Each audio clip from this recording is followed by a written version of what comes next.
Hoje eu queria compartilhar uma mensagem cujo título é Providência de Deus no Deserto. E eu quero ler com vocês o texto que está lá em 1 Coríntios, capítulo 10, versículo 13. Eu quero ler só esse versículo para que a gente possa começar a conversar sobre o tema aí. O texto diz: não sobreveio a vocês tentação que não fosse comum aos homens, e Deus é fiel. Ele não permitirá que vocês sejam tentados além do que podem suportar. Mas, quando forem tentados, Ele lhes providenciará um escape para que o possam suportar. Bom, o que Paulo está dizendo aí? Que todos nós sofremos tentação. Você sofre tentação, não sofre? Você não passou por tentações hoje, durante o seu dia? Né? Às vezes a tentação está dentro de casa, né, com as pessoas com quem nós convivemos. Às vezes as tentações estão nas circunstâncias que nós vivemos, mas ao nosso redor, de toda forma, nós estamos cercados de tentações. E Paulo começa o capítulo 10 de 1 Coríntios falando o seguinte, que a história do povo de Deus, em especial a história do povo de Deus da saída do deserto até a chegada à Terra Prometida, é uma história que nos serve de exemplo, para que nós não possamos cometer os mesmos erros que eles cometeram. E aí Paulo vai falar sobre uma série de problemas que eles enfrentaram, uma série de pecados que eles cometeram, uma série de circunstâncias que eles viveram, e vai terminar essa exposição deles sobre os exemplos que podem ser vistos no Antigo Testamento, nos lembrando esse texto, que não há nenhuma tentação que veio sobre nós, que sobreveio à nossa vida, que não tenha sido humana. Todas elas são comuns a todos os homens.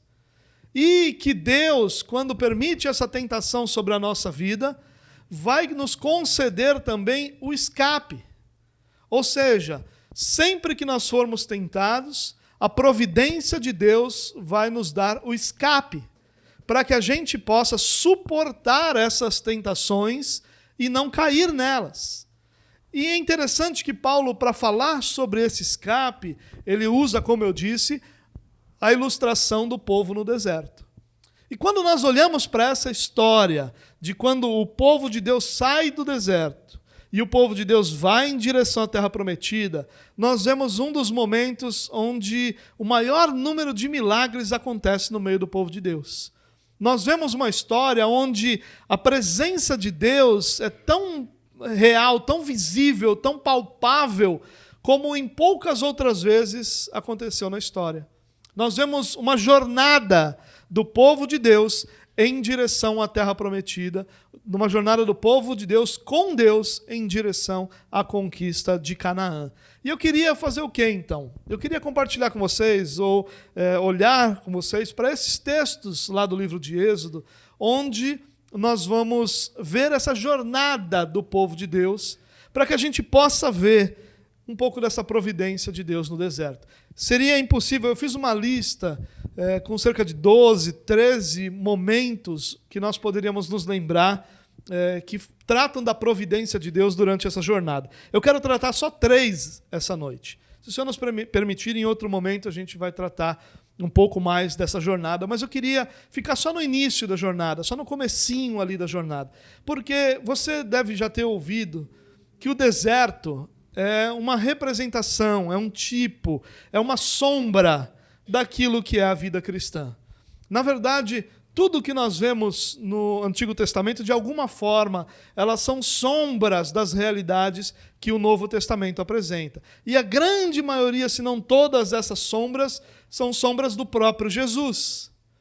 E o deserto, a libertação do Egito, ela vai ter essa sombra, ou vai ter essa lembrança da nossa conversão, do fato de nós termos sido libertos pelo Senhor da vida de escravidão do pecado e termos sido colocados numa nova situação, numa nova circunstância de caminhada em direção à Terra Prometida, que vai representar essa eternidade com Deus, que vai representar o céu para os cristãos, né? Mas o meio do caminho é onde nós vivemos grande parte não, onde nós vivemos todos os dias a partir da nossa conversão até que o Senhor nos leve. Hoje nós vivemos nesse deserto, nós vivemos a vida cristã. O deserto é uma representação dessa vida cristã. Certamente você já ouviu isso em alguns momentos. E se o deserto é essa representação, nós podemos olhar para esse povo que viveu no deserto como um olhar para a nossa própria vida. E podemos olhar para o Senhor agindo sobre esse povo como um olhar de expectativa e de esperança do Senhor agindo sobre a nossa própria vida. Então é isso que eu quero fazer. Eu quero que a gente lembre de como foi o início dessa jornada, para que a partir disso nós possamos perceber como o Senhor traz providência para a nossa vida no meio do deserto. Bom, a jornada do povo de Deus, que vai começar lá no livro de Êxodo, onde nós temos as pragas, nós temos a libertação do Egito. Antes mesmo daquele texto onde há aquele momento onde Moisés abre o Mar Vermelho, o povo passa em terra seca e os egípcios são afogados no Mar Vermelho, e aí sim inicia essa jornada no deserto em direção à Terra Prometida. Há um texto em Êxodo capítulo 13, os versículos 21 e 22, que vão dizer o seguinte, que quando o povo caminhava, Deus deu ao povo uma coluna de nuvem durante o dia para guardar o povo do deserto e uma coluna de fogo durante a noite para iluminar o caminho, né, desse povo, para que o povo pudesse caminhar de dia e de noite. Ou seja, para que essa caminhada do povo não precisasse parar durante toda a noite por falta de iluminação. E, sabe, irmãos, quando nós começamos, ou quando nós estamos nesse deserto da vida, muitas vezes nós estamos numa situação como esse povo está. Uma situação onde nós não sabemos muito bem para onde ir, uma situação que nós não sabemos muito bem o que fazer, uma situação onde nós não conseguimos enxergar muito bem o caminho à nossa frente, e nós temos uma tendência a nos perder nesse deserto da vida, uma tendência a nos perder durante a nossa jornada. Todos nós conhecemos histórias de pessoas que começaram bem e se perderam. Todos nós temos histórias de momentos da nossa vida em que nós íamos bem e de repente nós nos perdemos. E às vezes nós não sabemos nem identificar o que aconteceu que fez a gente se perder. Às vezes é mais claro, às vezes foi um momento de um pecado, às vezes foi uma desilusão, às vezes foi uma decisão que foi tomada errada e a consequência bagunçou nossas emoções, a gente teve dificuldade ali para se encontrar novamente, mas a grande verdade é que todos nós, em algum momento, nós nos perdemos nesse deserto da vida. Nós nos perdemos durante nossa caminhada, nós perdemos aquele ímpeto que nós tínhamos no início, aquela alegria que havia no início, ou perdemos, de repente, a certeza, a convicção de que Deus estava nos levando em determinada direção, e a gente fica meio perdido. E a providência de Deus para esse povo no deserto foi uma coluna de nuvem durante o dia e uma coluna de fogo durante a noite. Deus não só protegeu o caminho, como Deus dirigiu o povo, porque era interessante. Depois que o tabernáculo é construído, e o tabernáculo é um protótipo de um primeiro templo, né?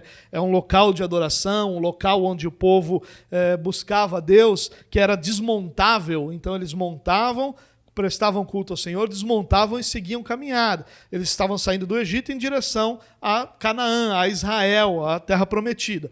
E nós encontramos, quando esse tabernáculo é construído, o texto diz o seguinte, que a coluna de nuvem ou de fogo parava e o povo sabia que ali eles iam acampar. E aí o povo montava o tabernáculo, adorava o Senhor e a nuvem ficava lá.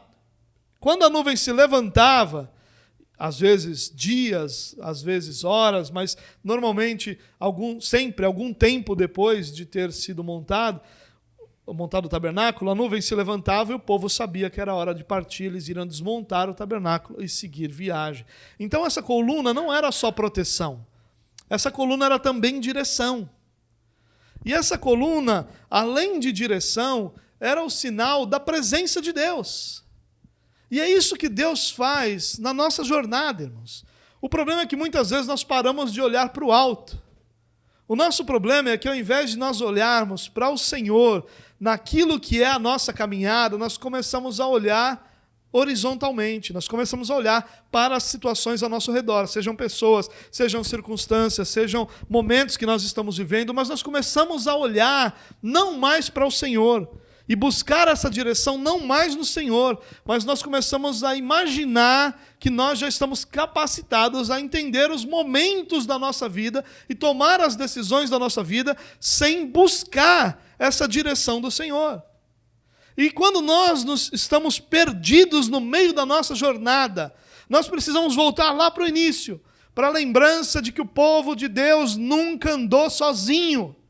Sempre houve uma coluna de nuvem de dia, sempre houve uma coluna de fogo de noite. Bastava que o povo olhasse para cima e o povo veria para onde a coluna estava dirigindo o seu povo. Mas talvez você diga, olha, eu olho para cima e com exceção das topadas e tropeços, eu não enxergo nada. Não há coluna sobre mim. É verdade. Mas nós temos algo muito superior à coluna. Nós temos a presença do Espírito Santo de Deus em nós. A palavra de Deus, Jesus disse que quando ele fosse crucificado e passasse por toda a sua paixão, consumasse toda a sua obra, ele não nos deixaria órfãos, mas ele enviaria outro. E esse outro, a ideia do outro é alguém da mesma natureza, com o mesmo poder, com a mesma eficácia que o próprio Jesus. Ou seja, Jesus está dizendo, eu estou indo, mas Deus permanecerá com vocês, porque é da mesma natureza que eu. E esse é o Espírito Santo que nos é dado quando o Senhor nos chama. Quando o Senhor nos atrai para si, nós somos selados com o Espírito Santo da promessa, que Paulo vai chamar de penhor.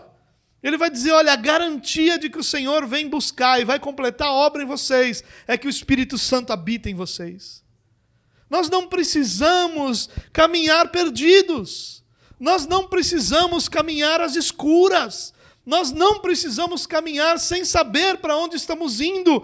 Nós podemos buscar no Espírito Santo direção para a nossa vida.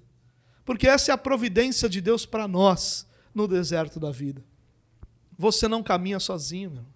Nós não caminhamos sozinhos.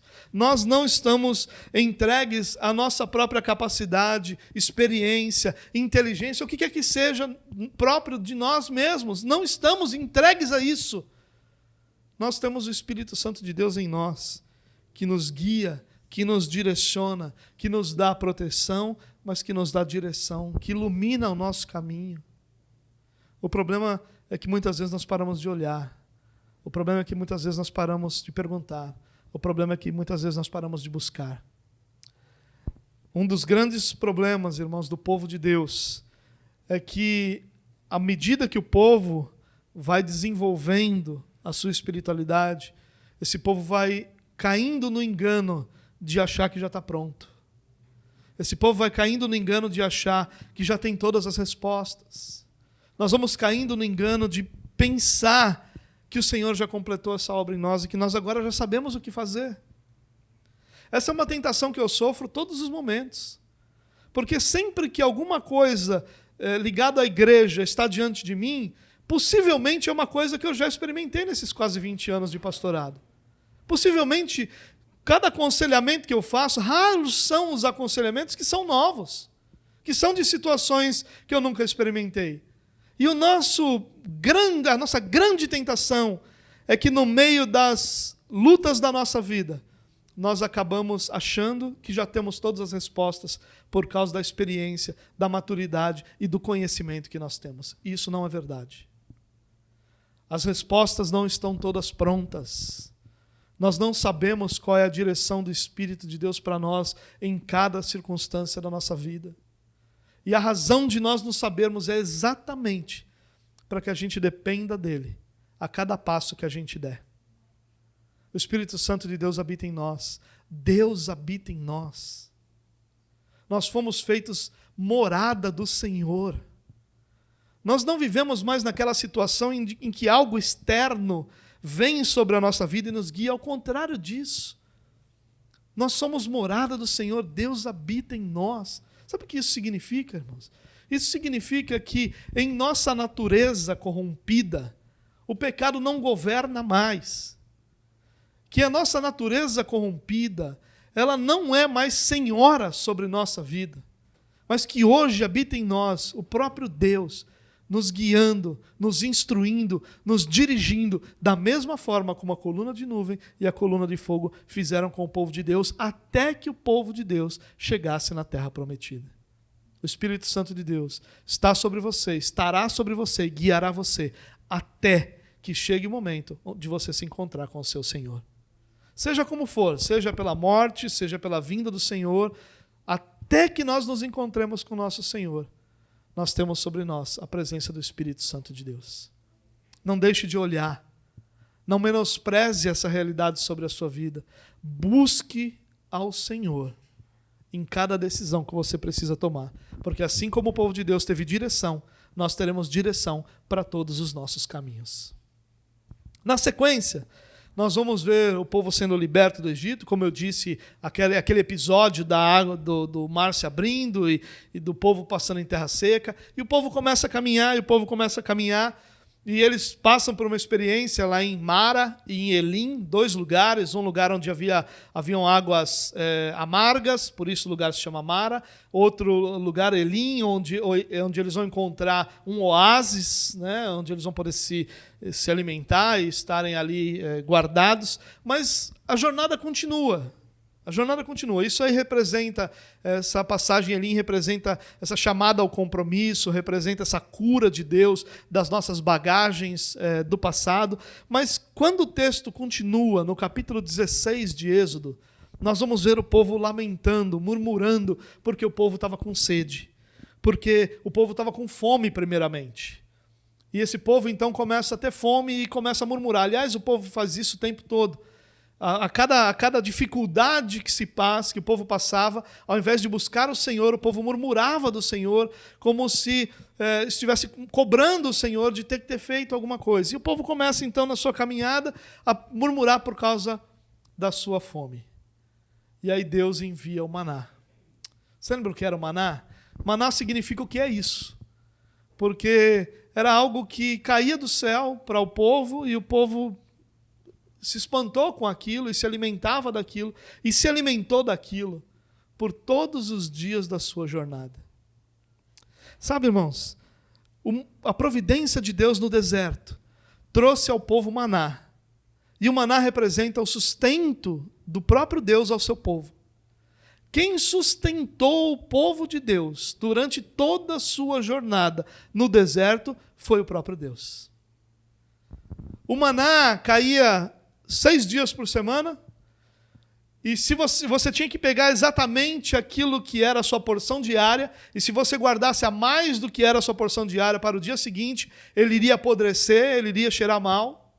Mas na sexta-feira, onde você tinha o sábado, onde você não poderia colher maná, e o maná não estava lá no sábado, você poderia pegar a porção dobrada e ele não estragava, ele te alimentava no sábado. Ou seja, Deus é quem foi o sustento do seu povo durante toda a jornada no deserto. E sabe, irmãos, essa é uma lembrança que a gente precisa ter. O nosso sustento é o Senhor. O maná enviado dos céus para nós é o próprio Cristo. Jesus é o nosso maná. Jesus é o nosso alimento diário. Jesus é aquele que nos sustenta todos os dias da nossa jornada. É claro que o povo aqui foi alimentado literalmente, eles comiam aquilo para alimentar seu corpo. Mas, como nós estamos falando de uma jornada pelo deserto, e o deserto é uma representação dessa vida espiritual, nós precisamos lembrar disso, irmãos. Deus é quem nos sustenta, o nosso sustento é o Senhor. Nós não somos sustentados por nenhuma outra realidade, ainda que o Senhor use outras realidades para nos sustentar. Nós somos sustentados pelo Senhor. O nosso sustento é o próprio Deus. O nosso sustento é Jesus Cristo. Tudo que o povo precisou para ser sustentado durante a sua jornada foi o maná. E tudo que nós precisamos para sermos sustentados durante a nossa jornada espiritual é Cristo. Cristo é suficiente para nos manter em pé. Cristo é suficiente para nos fazer perseverar. Cristo é suficiente para nos levar até o fim dessa jornada. Cristo é suficiente para nos entregar ao Pai como aqueles que Ele não perdeu das suas mãos. Cristo é suficiente, irmãos. Nós vamos passar por essa jornada, e essa jornada no deserto vai ter muitas lutas, vai ter dor, vai ter sofrimento. Jesus falou sobre isso, que nós teríamos aflições nesse mundo, e parece que o que ele estava dizendo ali não era que de vez em quando você vai passar por uma dificuldade. A impressão que nós temos, olhando para a nossa própria vida, que o que Jesus quis dizer é: a sua vida vai ser envolvida de aflições. Você não vai passar por elas um dia ou outro, mas todos os dias da sua vida alguma aflição vai alcançar o teu coração. Algumas maiores, outras menores. Mas nós vamos ser alcançados por essas aflições. E o que ele diz é que nós devemos ter bom ânimo, porque ele venceu o mundo. E a consequência lógica não é que nós vamos vencer o mundo. A consequência lógica deve ser e que a vitória dele é suficiente para nos sustentar durante as nossas lutas. Esse é o mais importante de nós compreendermos desse texto. Não é nem que Jesus venceu, nem que as aflições virão. São coisas importantes, mas o mais importante desse texto é que o que Jesus quer nos dizer é que ele será suficiente para nos sustentar durante todas as nossas aflições. Nenhuma delas será maior do que a presença do Senhor sobre a nossa vida. Nenhuma das nossas aflições será capaz de nos tirar, de nos levar para longe do amor de Deus. Você lembra de Paulo? O que nos separará do amor de Deus? Uma das mais belas poesias das Escrituras. E ele vai falar, e talvez hoje nós pudéssemos contextualizar esse texto e dizer: o que nos separará do amor de Deus? Serão os nossos problemas familiares? Será a falta de emprego que nós vivemos? Será a crise econômica do nosso país? Será o governo injusto debaixo do qual nós estamos? Será a nossa incapacidade de mantermos uma fé firme? Nada disso pode nos separar do amor de Deus que está em Cristo Jesus, o nosso Senhor. Nada. Paulo vai falar de fome, de nudez, ele vai falar de lutas que lhe eram próprias na sua época, do seu momento: nudez, espada, morte, perseguição. Ele vai falar de situações que lhe eram próprias. Nós podemos falar das nossas situações que não são próprias. Mas como Paulo disse que nada pode nos separar do amor de Deus, nós podemos também dizer que nenhuma das nossas aflições nos separarão do amor de Cristo Jesus, do amor de Deus que está em Cristo Jesus, o nosso Senhor. Porque Ele já venceu o mundo. Porque a sua vitória é suficiente para nos sustentar. Porque aquele que começou a boa obra em nós vai completá-la até o dia de Cristo Jesus. Nenhum de nós vai ficar pelo meio do caminho, nenhum de nós vai sucumbir ante as aflições, nenhum de nós vai ser vencidos pelas tentações, e ainda que a gente caia, o Senhor nos restaurará, e ainda que o Senhor nos discipline, é Ele que vai nos sarar, ainda que seja Ele que nos fira, Ele vai trazer cura ao seu povo, e o seu povo vai chegar a Canaã, como esse povo chegou, sustentado pelo Senhor. Nós olhamos para nós mesmos, é difícil da gente acreditar nisso, né? Às vezes a minha oração é: Senhor, vem logo, porque não está dando. Vem logo, Senhor, porque está difícil. Mas esse é um olhar humano. É a mesma coisa que eu dizer: Senhor, vem logo, porque eu não vou aguentar. E aí, se nós ouvíssemos uma resposta audível do Senhor, talvez fosse a seguinte: que bom que você sabe que você não vai aguentar. Porque o que eu quero é exatamente isso. Que você entenda que você só suporta as aflições pelas quais você passa, porque a minha vitória é suficiente para sustentar você. E enquanto você entender que é a sua própria força que lhe sustenta, as suas aflições vão lhe maltratar, e vão lhe machucar, e vão lhe fazer mal. Mas no dia que você entender que todos os cansados e sobrecarregados podem vir a mim, Jesus dizendo, e vão ser aliviados, e vão ser cuidados, amados, abraçados, você não vai mais olhar para as suas aflições como algo que pode lhe impedir de viver. Ao contrário, você vai olhar para cada uma delas como um sinal da presença de Deus, porque cada aflição sobre a nossa vida significa a presença de Deus sobre a nossa vida, porque é a vitória dele que nos sustenta todos os dias da nossa vida. Em terceiro lugar, o povo continua caminhando e no capítulo 17 diz que eles começam a murmurar. Eu estou no livro de Êxodo, no capítulo 17 eles começam a murmurar por falta de água. E eles então começam a dizer para Moisés: Moisés, você nos trouxe aqui no deserto para a gente morrer de sede? E aí Moisés fica indignado porque vocês estão reclamando para mim, quem sou eu para dar água para vocês? E aí o Senhor diz para ele: olha, Moisés, pegue alguns dos líderes do povo e vá adiante do povo, e você vai encontrar uma rocha, fira a rocha, e dessa rocha vai sair água. E ali o povo é saciado. Sabe, irmãos, existem momentos da nossa vida em que a nossa incapacidade de estarmos satisfeitos aflora de uma forma tão grande. E a gente acaba não percebendo isso. A incoerência, o ser humano é o ser mais incoerente que existe. Nenhum animal, nós não somos animais, nós somos criaturas de Deus, a imagem e semelhança de Deus. Esse negócio de que homem é animal, mas esse é outro assunto para outro dia. Mas qualquer animal é mais coerente que o ser humano. Qualquer animal. Você alimenta, uma vez eu alimentei uma gatinha que chegou na igreja, e essa gatinha ficou comigo até morrer.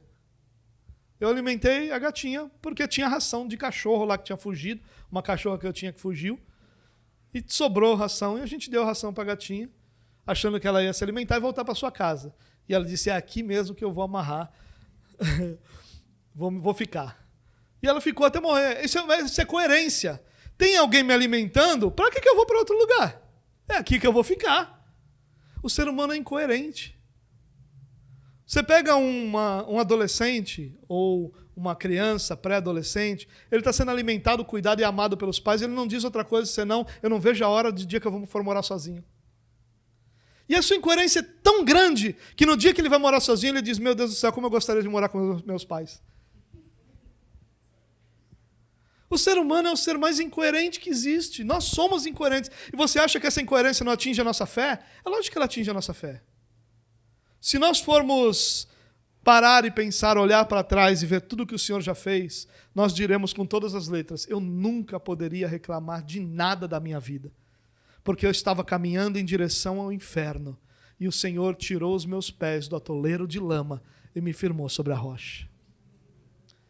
Mas a nossa incoerência domina o nosso cérebro como uma droga. E aí nós estamos insatisfeitos com tudo. Existem momentos em que tudo que nós temos para expressar é a nossa insatisfação. Nós estamos insatisfeitos com o Senhor, estamos insatisfeitos com o nosso emprego. Olha a nossa incoerência. Você está desempregado e você vem na reunião de oração e diz: eu quero que o Senhor abra uma porta de emprego.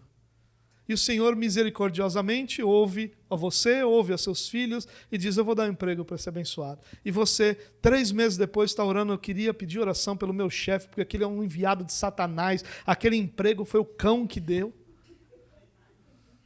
Isso é a incoerência da nossa vida, é a incoerência da nossa fé. Nós oramos: eu quero um filho, eu quero um filho, eu quero um filho. E aí nós temos um filho e diz: meu Deus, eu era feliz e não sabia.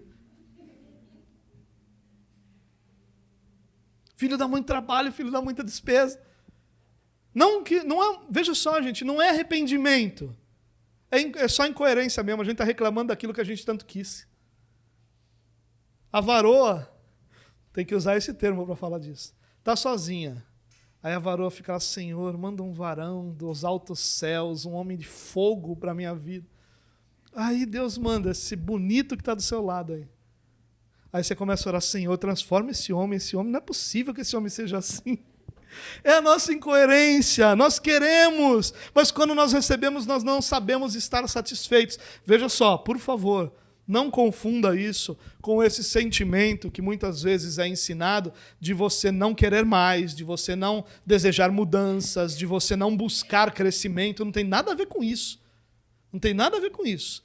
Tem a ver com a insatisfação. Nunca está bom. Nunca está bom. Nós somos assim. E esse povo estava andando assim no deserto. Recebia o maná todo dia.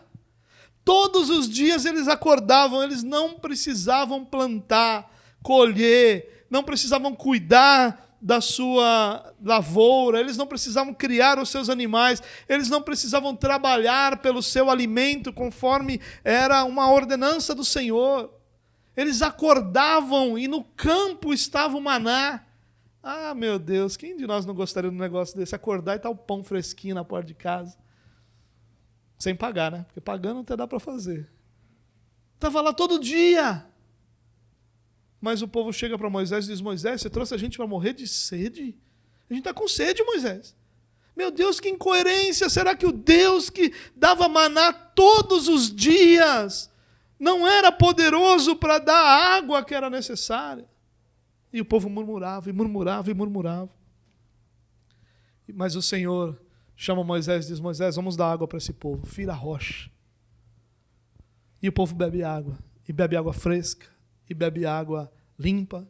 E bebe água que sacia a sua sede. E no deserto da vida é isso que Deus faz conosco, apesar de toda essa nossa incoerência. Nós bebemos da água da vida.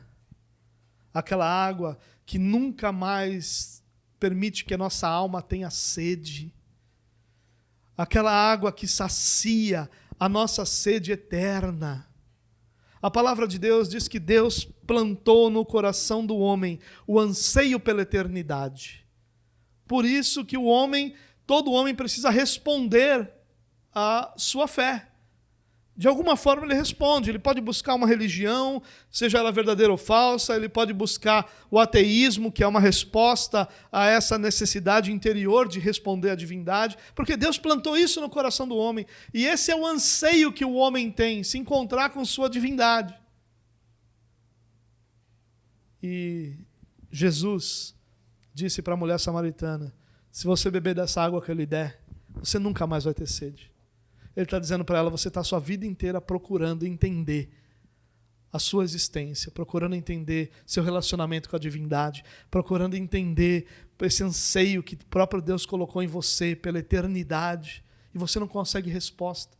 Se eu lhe der essa água, nunca mais você vai ter essa sede por responder isso na sua vida. Apesar de toda a nossa incoerência, Cristo é a água viva. Cristo é a água que elimina a nossa sede por esse anseio ligado à eternidade. Cristo é a nossa rocha que foi ferida, para que dele nós pudéssemos beber a água da vida. Nós precisamos lutar contra essa nossa incoerência, irmãos, e entender que o nosso Deus, o Deus que nos sustenta, é o Deus que cuida de cada realidade da nossa vida, e que Ele nos sustenta todos os dias em nossa fé, e que Ele vai nos sustentar também quando nós olhamos para essa sede, para essa insaciedade que há no ser humano. Só Cristo pode nos saciar. Se nós olharmos para aquilo que a nossa sociedade busca como forma de saciar essa sua sede, nós nunca estaremos saciados. Você nunca vai conhecer uma pessoa que tenha dinheiro e que esteja satisfeito. Ela sempre vai querer mais. Você nunca vai conhecer uma pessoa que tenha o melhor carro ou a melhor casa, que ela não deseje algo mais. Isso é inato ao ser humano. Isso em si não é um problema.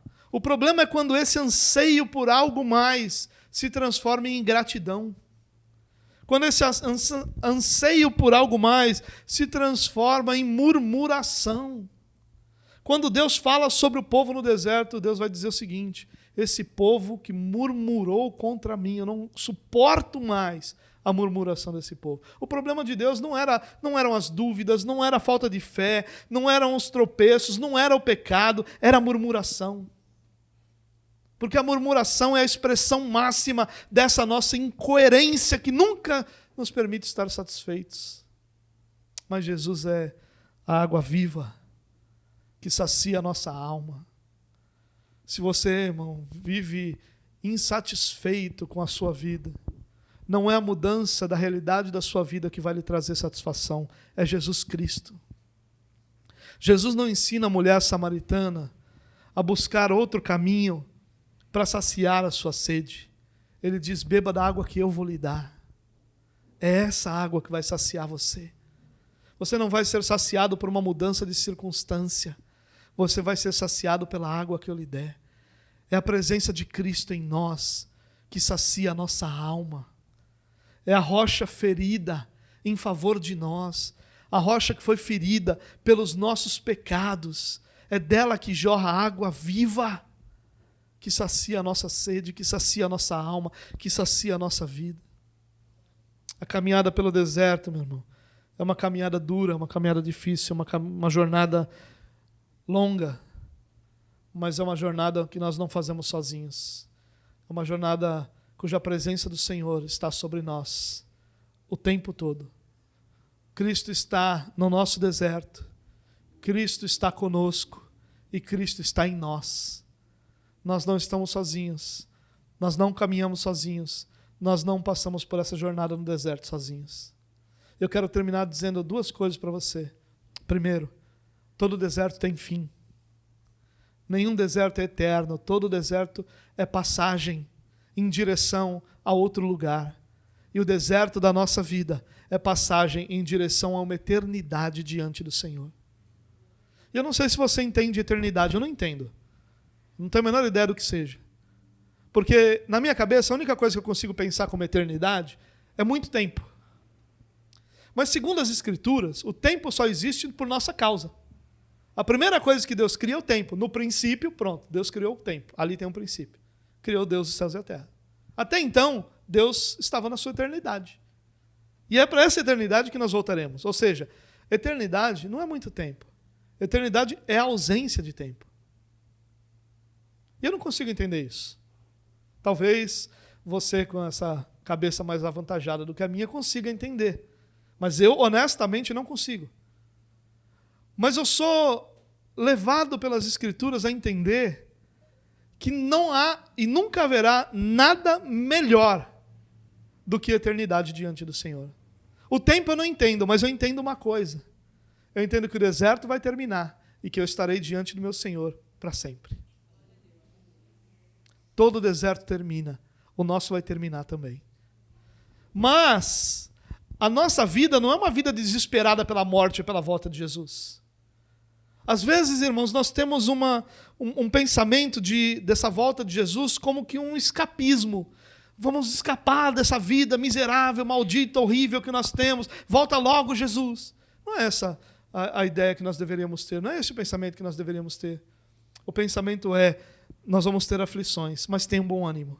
Nós temos que passar por esse deserto com ânimo, animados, firmados na nossa rocha, certos de que o Senhor está conosco.